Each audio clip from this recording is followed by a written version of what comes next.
Hello and welcome to this lesson on choosing proper evidence. So the goal by the end of this lesson is that you should be able to choose evidence that best supports a claim or idea. So what makes good evidence? Evidence needs to do two main things. One, evidence needs to connect to the claim or idea. If the claim is about how to get good grades, the evidence should also focus on that idea. So for example, if I'm trying to write an essay or a short response on how to get good grades, I shouldn't find evidence that, one, goes against it. I shouldn't find evidence on how not to get good grades. That would be bad. I also need to make sure that I find evidence that talks about getting good grades. I don't want an article about how to best join the basketball team. I need an article about grades in school and study tips, those kinds of things. So you have to make sure that it is relevant, that it connects to the idea. The second thing that you need to do is make sure that it comes from a credible or reliable source. A reliable source will use facts and experts, not opinions or speculation, guessing.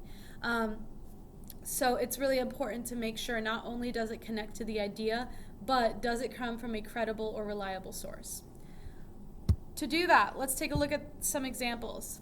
Given the claim, so this is the person's claim, what they're writing about, tablets should not replace textbooks because overuse of tablets can cause health problems for students. So we need to find evidence that talks about not using tablets or technology and how it can cause health problems for students. So let's look at the evidence to find which one is the strongest.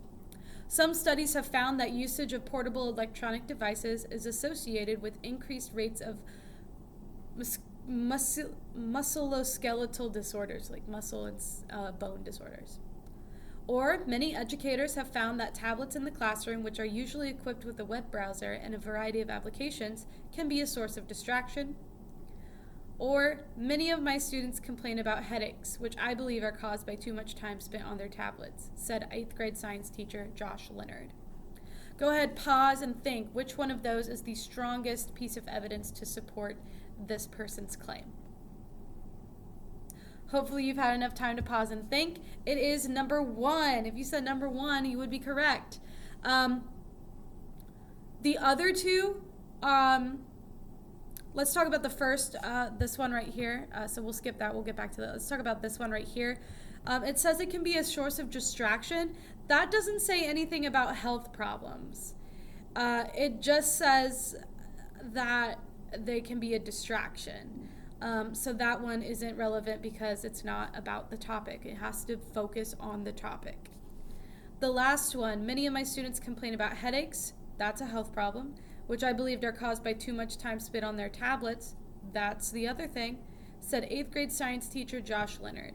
Now, this is not to say that 8th grade science teachers are not experts in their field of science, or like teachers in English like me, or teachers of social studies or math or whatever. However, they are not experts on health problems. That would be like doctors or doctors. That would be doctors or researchers. Doctors are researchers. And so while the last one does focus on tablets and health problems, it is not from a credible source. Now, is Mr. Leonard probably reliable for his students? Yes, but he's not a reliable source for this particular claim or this specific idea. And so that's why number one works. Studies, research, statistics, making sure that it not only follows the claim, but it also is reliable. And that is the first one. Let's do one more. Given the claim, animals should be used for research because animal research saves human lives. Now, whether you agree with this person or not, that is their claim, that is their idea. So now we need to find the piece of evidence that is the strongest to support this person's idea that animals should be used for research because animal research saves human lives. Number one, bacterial infections were once a major cause of death, but animal experience led to the development of penicillin, which radically changed our ability to treat these infections and prevent death. The second one, animal rights groups that are supported by millions of Americans have stated that animal lives are no less valuable and meaningful than human lives. And C, Animals are used in research related to genetics, diagnosis, and development of new medicines and other products. Go ahead, take a pause, think about which one of these best supports the claim that animals should be used for research because animal research saves human lives. Hopefully you've had time to pause and think about it. If you said the first one, you would be correct. Again, let's skip that one and go to the one in the middle. Animal rights groups that are supported by millions of Americans have stated that animal lives are no less valuable and meaningful than human lives. This is not the strongest evidence to support the claim because it doesn't support the claim at all.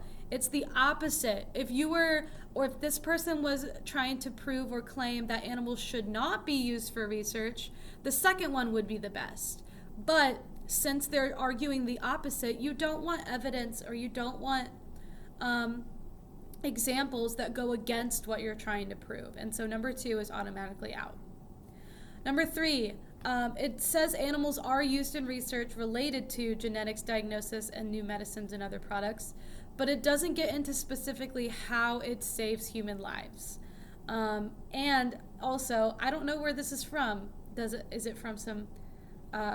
Oh, I do know where it's from. Oh my goodness, let's double back. Used in research. No, I don't. Yeah, no, double back again. It doesn't say like studies show or according to the University of blah, blah, blah. Like, it doesn't like cite anything to make it credible. This top one talks about animal experience, how they were once a major cause of death in humans, bacterial infections were, but animal experience or animal research has prevented death, saves human lives, prevent death, same thing. So not only does it A, contribute to the claim or support the claim, it also is credible, citing the history of animal experience and animal experiments and bacterial infections. I would have liked to see like a study showed or according to like this isn't perfect, I'll let you know. I would have liked to see like according to the University of whatever or according to the Department of Health or wherever they got their information. I would have liked to seen that. That would make it the strongest the strongest. Now out of these 3, it's still the strongest, but it's not as strong as it could be. So I don't want you to do what these people are doing and kind of do the bare minimum. Please cite your sources. Tell me, where did you get your information from so that you can be better than these people? Just saying. So to practice this, we're going to do some practice on IXL, similar to what we did on Monday with choosing strong and weak evidence. This one is just choose the strongest. So log into IXL, search up skill code ADR, complete this skill to a SMART score of 100. Nothing to submit on Canvas, but I will put in this grade manually in Skyward. So what that means is on IXL, I get this fun little sheet with all of your names on it, and I can click like skill ADR, and then it'll show me how many of you have A, started it, and B, if you've started it, it'll show me what your most recent score on this skill is. So that is what I'll be using to put grades into Skyward. So there was nothing to submit on Canvas, just get it done on IXL and call it a day. If you have any questions, please be sure to let me know. But other than that, good luck.